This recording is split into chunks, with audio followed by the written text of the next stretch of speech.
Bismillahirrahmanirrahim. Assalamu alaikum. Dear students and all the viewers, welcome to another video lecture of the Modern Poetry series.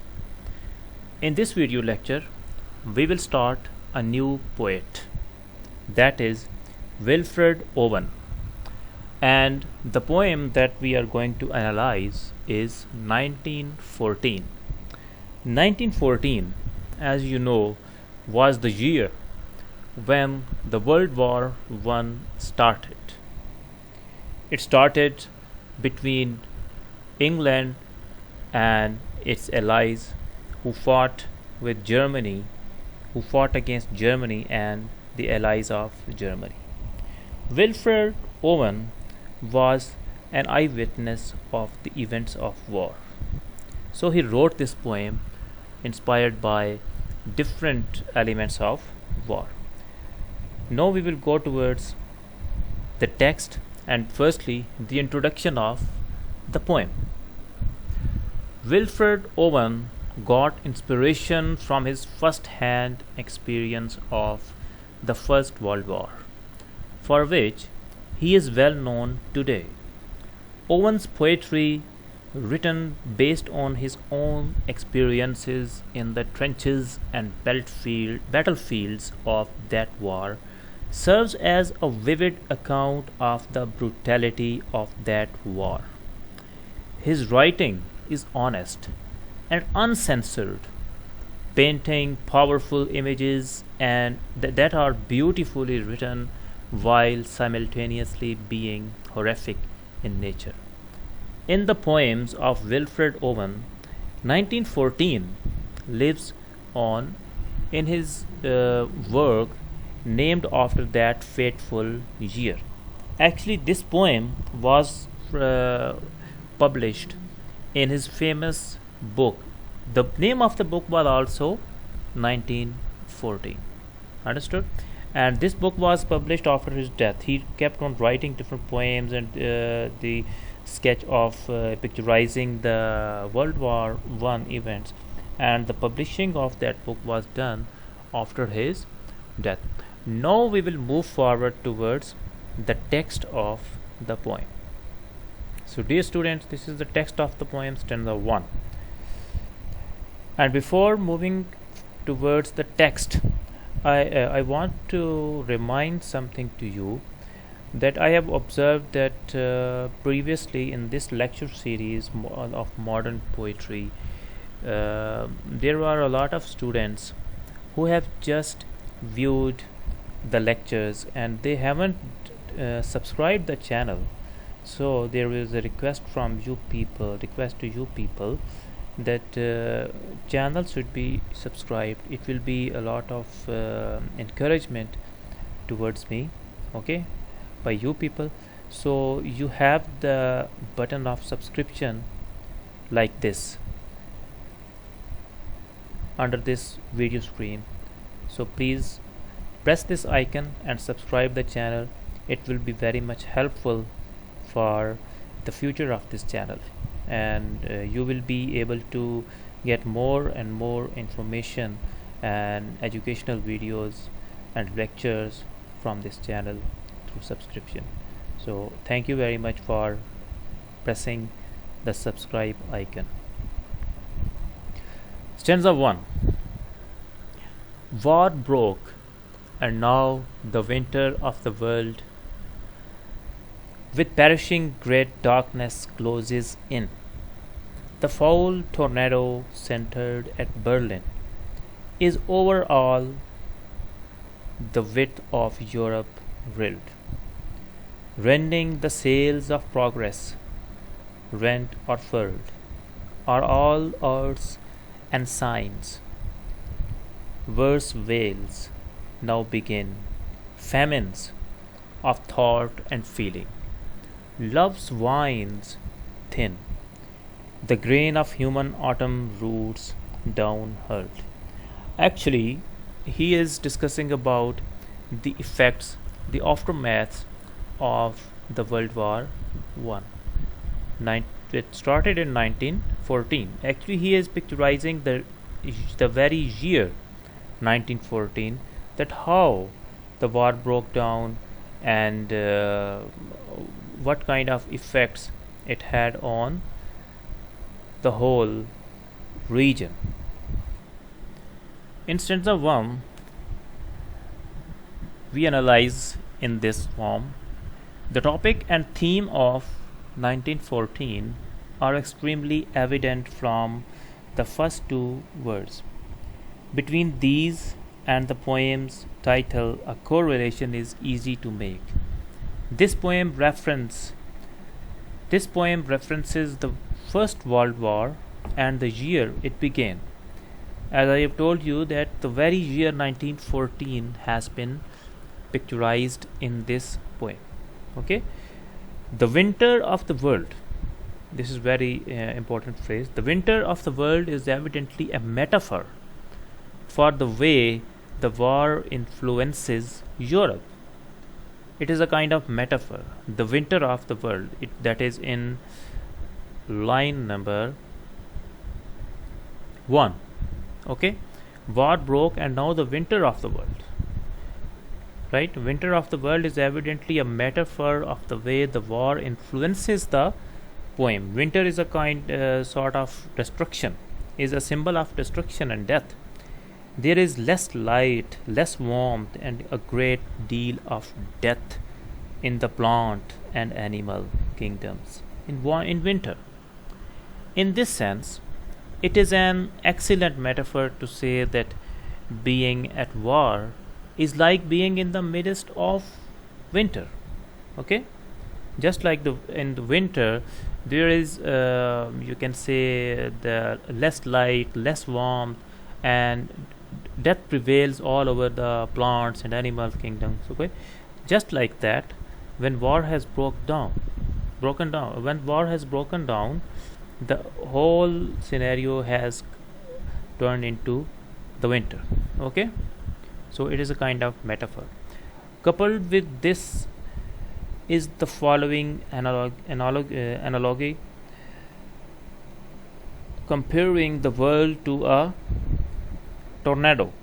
Okay, tornado is a sort of disaster, effectively emphasizing the chaotic reach of the war. It is as if the whole of Europe is engulfed in the reach of a massive tornado.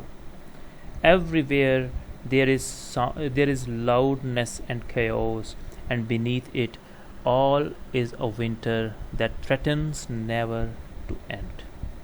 Right? To rend something is to tear it. Okay, rend is the word that is used here in line number 1, 2, 3, 4, 5. Rent.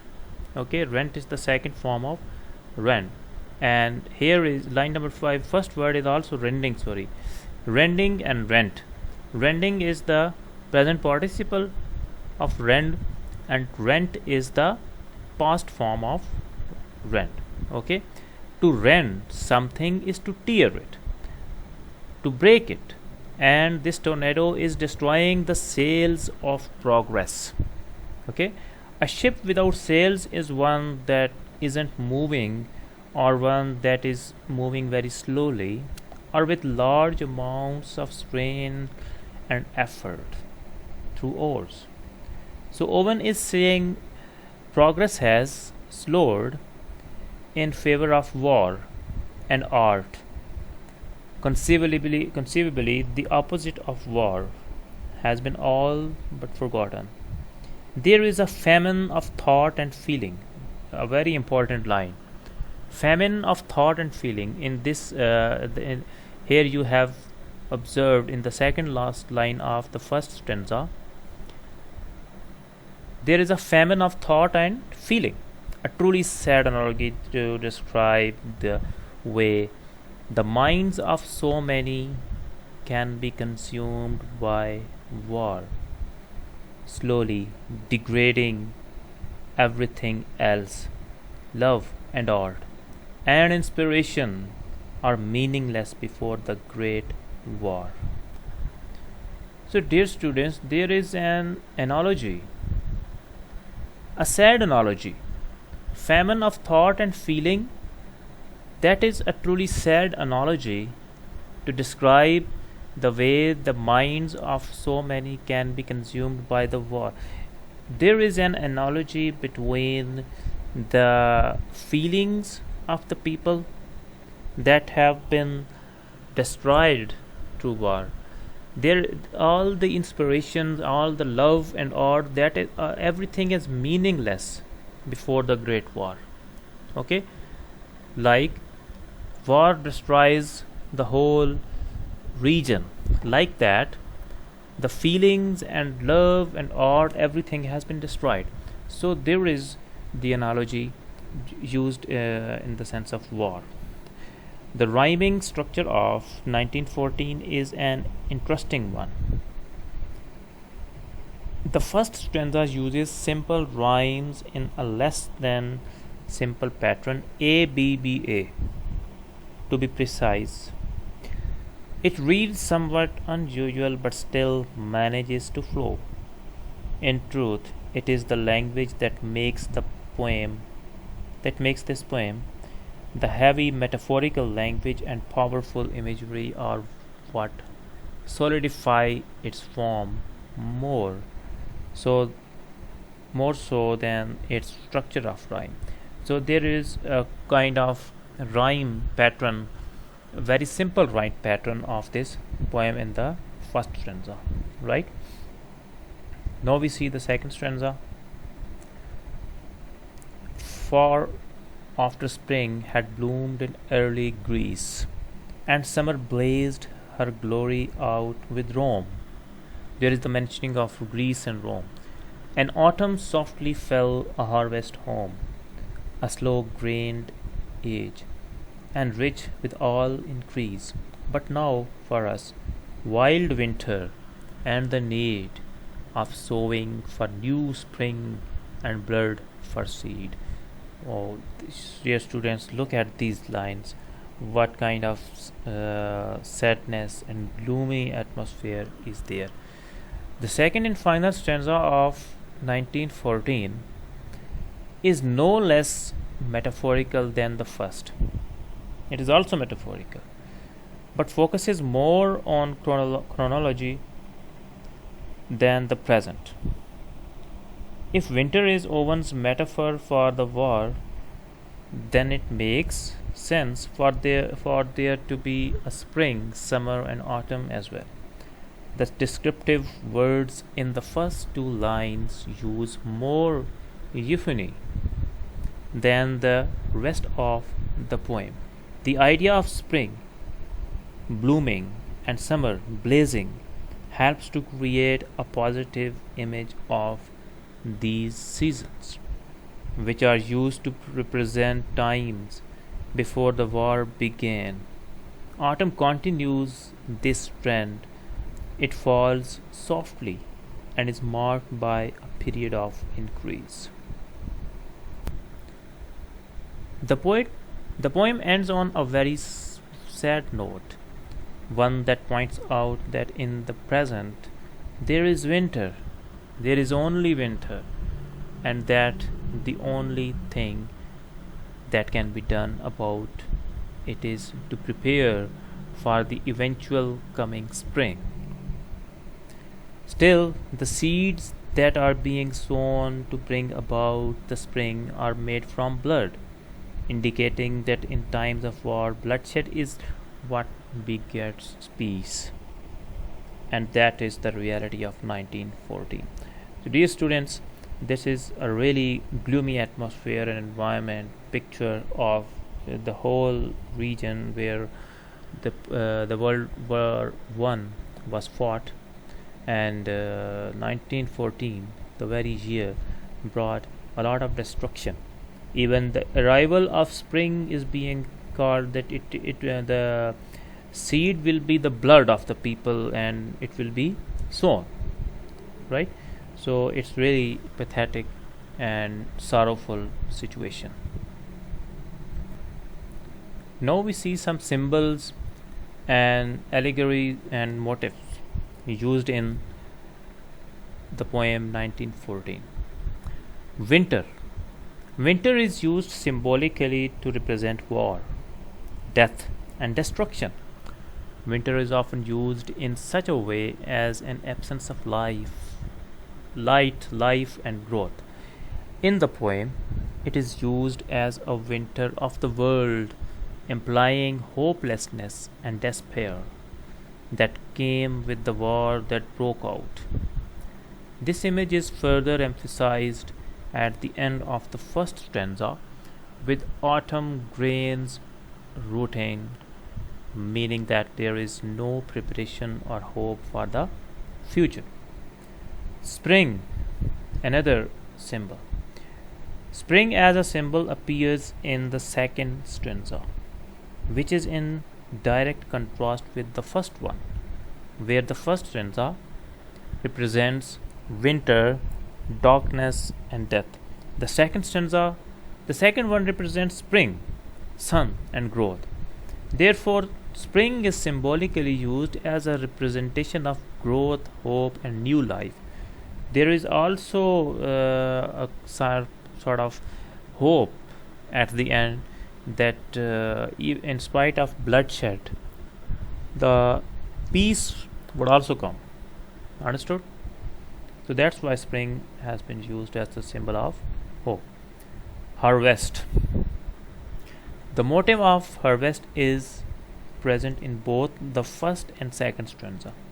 In the first stanza, the grain of autumn needed for spring is rotting. It is destroyed. In the second stanza, the rich harvest of the Roman civilization is compared to the harvest of us in the poem. Despite the desperation that came with the winter of the world, there is still hope for the future.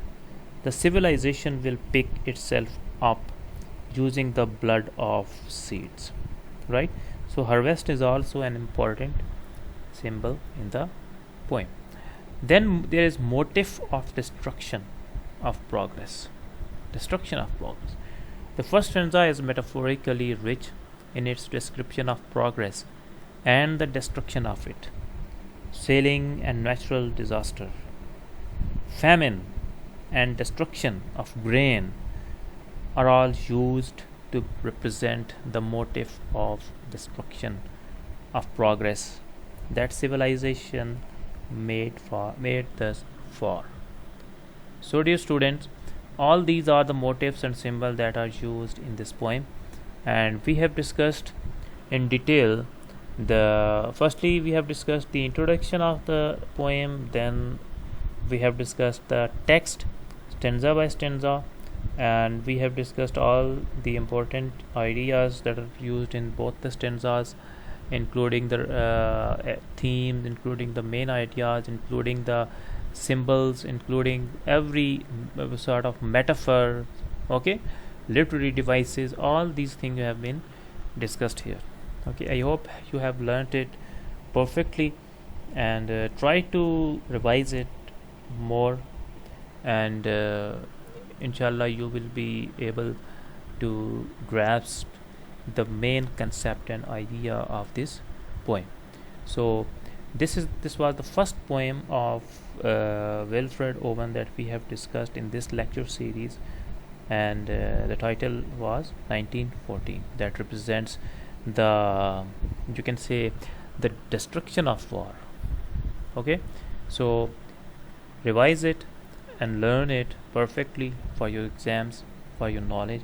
And in the next lecture we will discuss the next poem of Wilfred Owen, and at the end I would also want to repeat that subscription of the channel is pending to a lot of students. So I hope this video will fill the gap between the number of students and the number of subscriptions through this video series of modern poetry. Right? Thank you very much, and we will be right back with a next video, with next poem of this poet. Understood? Thank you very much. Allah Hafiz. Good luck.